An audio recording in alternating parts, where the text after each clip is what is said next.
Hello everybody and welcome back to another episode of the Sir Alex Ferguson Challenge with West Ham. Now in today's episode is of course the summer transfer window. We have completed our business for this season, so let's go see what's happened. So here is the transfer screen. We have only spent £36.5 million and we've brought in £72 million from selling players. We haven't actually changed the first team squad all that much. I could not find the right sort of players to actually improve our team at all. Regardless of price, they just don't exist. Like for instance, probably the only right wing back who I wanted was Trent Alexander-Arnold, and he would have cost 250 million, which is just a bit unrealistic. In terms of centre halves, there's just not a lot out there in terms of massive improvements on what we've already got. And the ones that are massive improvements either don't want to join or there is no cost. The cost like 500 million if you were to get that far. So as you can see from the outs, we have sold on quite a few players. A lot of these players are players you probably don't recognise whatsoever, as they are a lot of our youth prospects whose potential has been downgraded. And rather than loan them out and continuously loan them out, I've decided just to sell on and get some money for them. So the first one was Elliot Matazo, who was sold for £13.5 million, a Belgian central midfielder who looks decent. He's okay, physically especially, he's very well rounded, but he's not going to get into our first team squad whatsoever. Gabriel, the right winger, you might have recognised from a couple of seasons ago. He did play quite a lot of games for us in that season, I believe. Yeah, he played 27 games for us. Quite a few coming off the bench. We bought him for £7 million. He didn't really perform for us, and obviously with the change of system, he doesn't get into the squad whatsoever. Armando Lozano was sold for £12.5 million to Augsburg. He is a Colombian central midfielder, very similar to the Belgian who we've just spoken about. We brought him in for quite cheap, I think 425 grand. He spent a lot of time out on loan, so we sold him for £12.5 million. And the last one we'll talk about was Benjamin Polly, who was signed, I think it was £1 million from Monaco, £800,000 from Monaco a couple of seasons back. He has spent the last 2 seasons out on loan, hasn't progressed as I would have hoped. He's in a position where we've got plenty of players to begin with, and maybe we don't even want that position anymore. So I've decided to sell him rather than loan him out, purely because I would have actually rather have kept this lad on the books and loaned him out to see how he improved. But he was unhappy at the club, and I'm not in the business of keeping players who were not even in my first team squad who were unhappy at the club.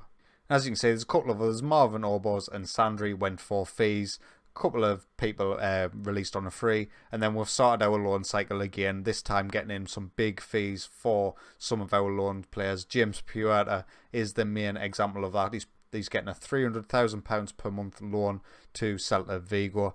He's just an absolutely fantastic player, to be honest with you, and he's the kind of player who makes me want to have wingers now playing further back, playing the deeper role instead of the wing backs. And it was something I was considering in the summer purely because of this guy. I've given him a new contract. He had a stupidly low minimum fee release clause, so I had to get rid of that. And even though he doesn't get in our squad and in our tactical system he won't get in, I'm just keeping him. He's mine. So yeah, there's plenty more fee paying loans, as you can see here. Cardoso I actually tried to sell, but nobody was interested in the sort of value that we're talking about. We've still got Gonzalo Campos, if you don't remember. He's a world-class left winger that we've just got sitting, chilling in the club. We signed for stupidly cheap £1.4 million. He's went out on loan to Napoli last season, and he's gone back out on loan. This time they're paying £250,000 per month for the privilege, and he's just stupidly good. So we'll go to the ins, and of course we've always do bring in some young players. £275,000 got us Musa Kessie. He is a left back who was signed from, who did we sign? ASEC. He's went out on loan to the MLS Toronto FC. A well-rounded left back. Nothing too special about him. He's already got 16 caps for the Ivory Coast, which is obviously fantastic. But yeah, we'll see how he progresses in the coming seasons. We've also got Paredes from Stuttgart for £1.3 million. A central midfielder. I believe this lad was a transfer that we'd already arranged, and we were just waiting for him to come of age to actually join us. He's okay, 2-star current, 4-star potential. He's still in the under-23s. I will try and get him loaned out before the end of the transfer window, which is already shut in England, but it's still open in the rest of Europe.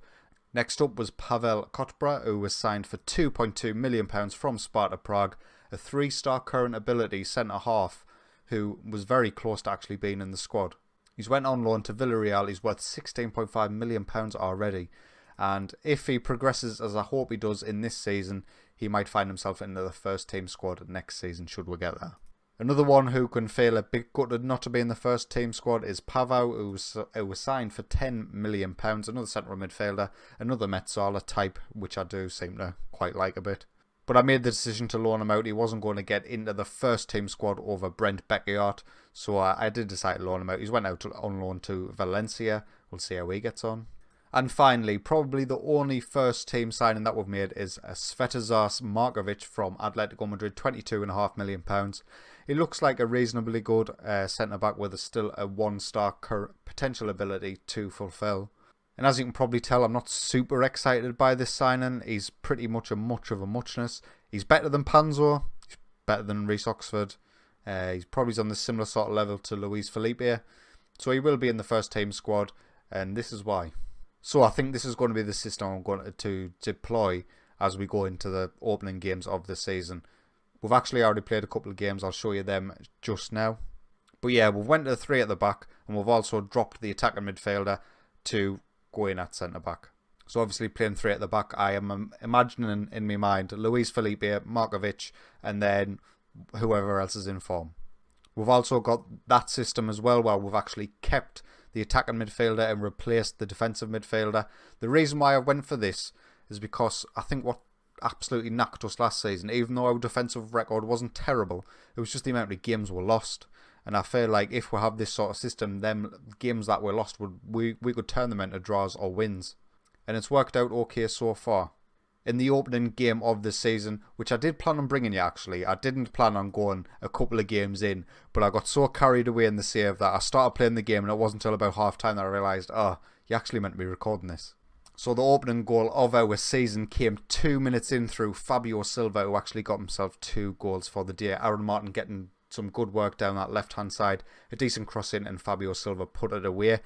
Then Fabio Silva turned provider for Alexander Isak in the 37th minute to make it 2-0 to West Ham. Fabio Silva got himself another goal in the 40th minute. That was his second of the game. They got a man sent off in the 60th minute, and then Ronaldo Vieira secured the 3 points after a set-piece play and made it 4-0 and a really good start. We've also played Brentford at home in the Premier League, and we managed to win this one 2-0. It was a frustrating game, this one. Lucas Toussaint eventually put us in the lead in the 74th minute, but that was after a full game of sustained pressure and we just couldn't get that goal. But finally we got the unlock through a set-piece play and Toussaint gave us the lead. And Jaramillo got himself a goal in the 90th minute after, did he come on? I think he did come on for Fabio Silva, who was struggling for conditioning, and Jaramillo got himself his first goal of the season and made it 2-0. So a very early start for us, but I think we've started well. Keeping 2 clean sheets in 2 games is really pleasing to see. Plus 6 goal difference as well in 2 games is absolutely fantastic. Which leads us to today, where we will be playing Burnley away from home. And this is the lineup for today's game. Davies will of course start in goal, as he always will. Luis Felipe, Oxford and Markovic will be our centre-backs for today. Wagnerman and Aaron Martin our wing-backs, with Toussaint, Tonali and Beckiart as our central midfielders. Fabio Silva and Alexander Isak will lead the line. So I am a little bit disappointed in our summer transfer business. I just can't seem to find the players that we need to actually improve this side, as Burnley come at us very defensively. There was some slight interest in some of our bigger players this in the summer. Alexander Isak was a constant thorn in my side. A lot of teams announcing their interest purely because he had 12 months left on his contract, but we've got him tied down to a new deal, so he will be at the club for the foreseeable future unless a decent offer comes in. So despite all the interest in Isak, actually nobody even came in with an offer. So I think they were just trying to mess me up, to be honest with you. Lucas Toussaint also had an offer from AC Milan. It was a loan offer. We'll just hold this thought. It looks like this might actually be a Burnley attack. They're keeping possession well in midfield. They're not exactly bombing forward like other. Oh my god. See that pass? And Isak. He should have put that in the back of the net. That was a golden opportunity. But Lucas Toussaint did have an offer from AC Milan. They came in with a loan offer with a mandatory future fee of £48 million and like £300,000 a month. I tried to boost that up, but they weren't interested and they withdrew their offers. Fabio Silva nearly puts us in front.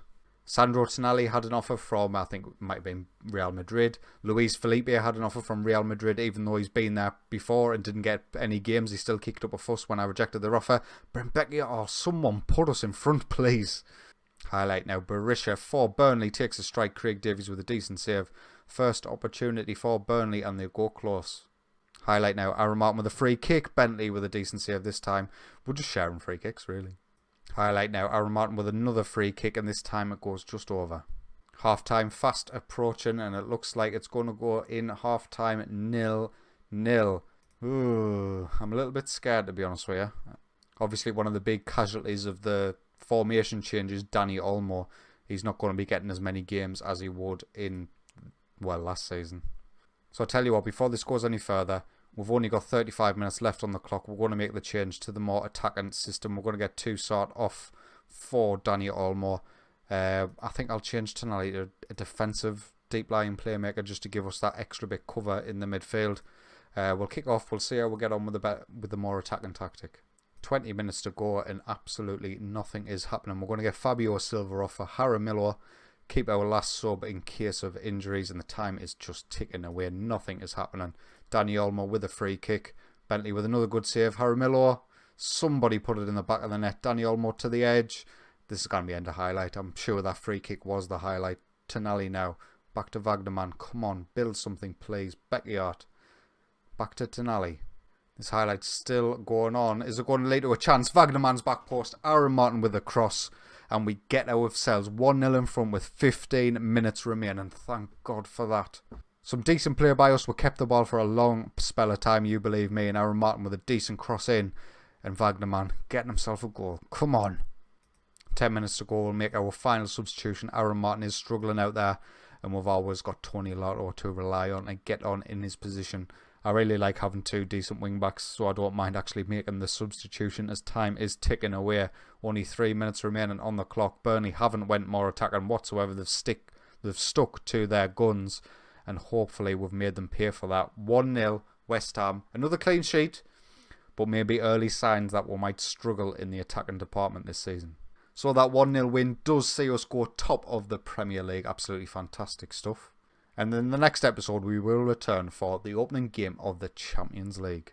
So what do you think of the changes I've made in the summer? Obviously not a huge amount of player changes, but I think a big tactical shift in terms of taking away that attacking midfielder and putting him at centre-back.